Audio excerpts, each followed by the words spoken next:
192 centimeters in feet? First of all, we need to know the value of 1 centimeter in feet. It's always 1 centimeter equals 0.03280839895 feet. Now we have to multiply 0.03280839895 by 192.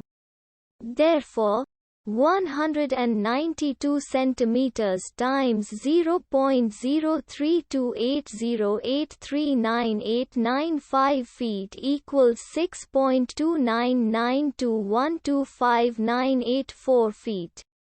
So, in other words, 192 centimeters equals 6.299212598 feet.